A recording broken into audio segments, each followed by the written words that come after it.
Hi, I'm Jody with Beargrass Thunder. We wanted to give you a Yarden update from where we got weed whacked earlier this year and show you a little bit about what grows back first when a site is disturbed and what you can do in your yard to really make an impact in a short amount of time. So let's get started. So first off, it's really important to know that just because you whack something down to the dirt doesn't mean that everything's gone. If the roots are still there, there is a chance it'll come back.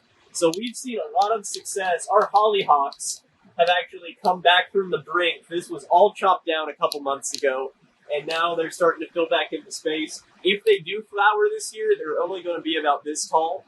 They're not going to go all the way up because they're going to sense that the temperature is very hot, and they're going to try to make flowers as soon as they can. So the lemon balm is also growing back. This is a really nice plant. It has a nice little serrated edge on the leaf. One of my favorites because it has a really nice smell to it. You can make a lot of nice tea from it. So we do have some trees that came back.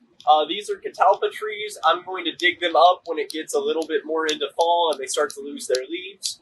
Really important to know that if a tree is losing its leaves right now, that is a sign that it is sick or dehydrated.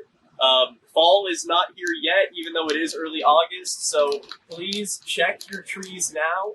And if they're, having some brown leaves, wilted leaves, it's probably a sign of stress to the tree. It's been very hot in Kentucky, hasn't rained a lot. Water your trees if you're having that issue. That could be a very easy way to fix it. So, going forward, when it whacked down to the dirt, we did not expect that some of the vegetable seeds we planted would be able to germinate because it finally got hot enough. So these leaves right here, kind of fan-shaped, star-shaped even, that is a very good indicator, along with the fact that they're vines that are growing along the dirt here. These are squash. I don't know what kind of squash yet. There's many different kinds in the cucurbit family, so like cucumbers, zucchinis, winter squash, summer squash. But what all these vines have in common are that, here's one, a little bit different shape. But again, that star pattern kind of radiating out, that's a very good indicator that this is a squash of some kind. So all squash flower, and we'll actually see some squash flowers along the way here, but the really nice thing that the squash does is it grows along the ground and it shades the soil. That is so important when you're talking about an urban space because the sun's rays, they might feel good on our skin, but to organisms, the sun might be good for us, but organisms under the surface, that's almost like you're microwaving them. And so they can't take a lot of bright sunlight and a lot of heat. So shading the soil is really beneficial for a lot of plants. Over here, this pokeweed, and I know it's pokeweed because it has these very, pokeweed has these oval-shaped leaves and a very, very dark stalk that's pink. If this is shaped like that and it's having these strange flowers on the top here, that's a very good indicator it's poke. I'd recommend not touching this plant if you can help it. This is a poisonous plant. If you look at our previous videos, you can find different ways to prepare it, but very good and beneficial for wildlife. Over here, these are the flowers that were donated to us by Reseed Native Plant Nursery up in Clarksville, Indiana. We have some white vervain that's blooming. We have ox-eyed sunflower, which is in the Helianthus family, and all of these blooms that are about to happen, this is a prolific blooming plant. We cannot thank Matthew Darling enough for donating to this. Over here we have some ironweed that's about to bloom. It's going to be bright purple when it does. And you can see that many different native flowers can grow in a very condensed space. So when you're planning on your own garden, remember to have one after the other to attract the most biodiverse amount of insects. Over here, this is very important for a lot of reasons, but when I take off the leaf of this plant, I see this milky latex sap that comes out of it. And that's a very good indicator that this is milkweed. And milkweed is very important for the monarch butterfly, as well as several other insects that only eat the leaves and sap of this plant.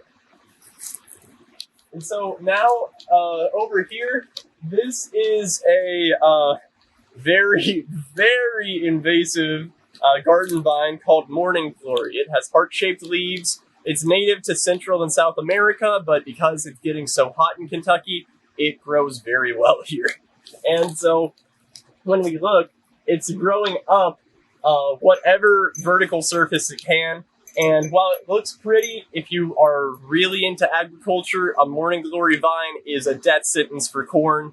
It's a death sentence for hemp. It really, really likes to grow up and therefore smother the plant that it's growing up. So when you use especially invasives, or you have like a non-native plant in your area, just remember that just because it's not invasive in your yard doesn't mean that the seeds are not spreading to your neighbors and spreading across your neighborhood. And so it becomes a very big problem if it's not taken care of.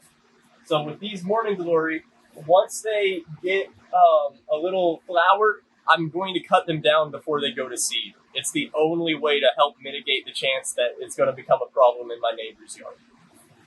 So we were talking about squash. Here is a different squash leaf.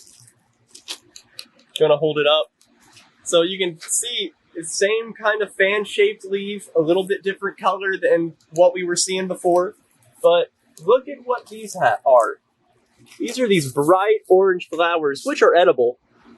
But if I look on the bottom side of this vine is just putting out flower after flower after flower after flower.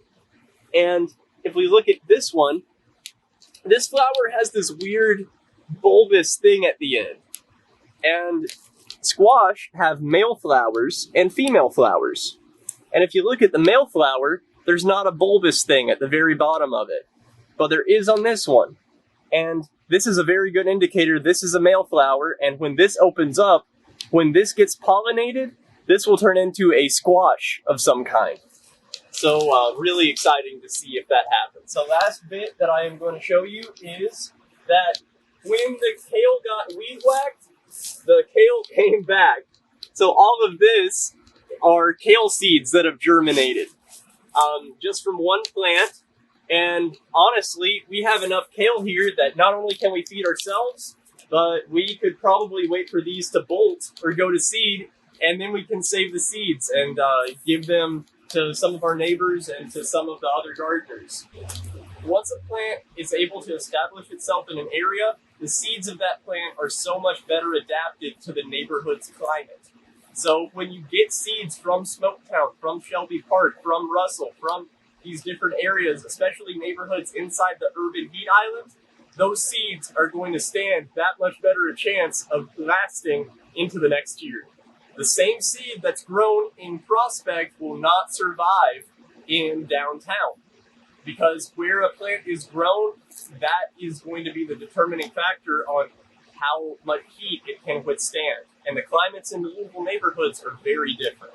All right, thank you so much for coming with us on our Yarden tour. We are so excited to keep you updated as these plants progress and flower. And remember, just because you don't have a lot of land doesn't mean you can't make a large impact. So thank you so much, and I will see you next time.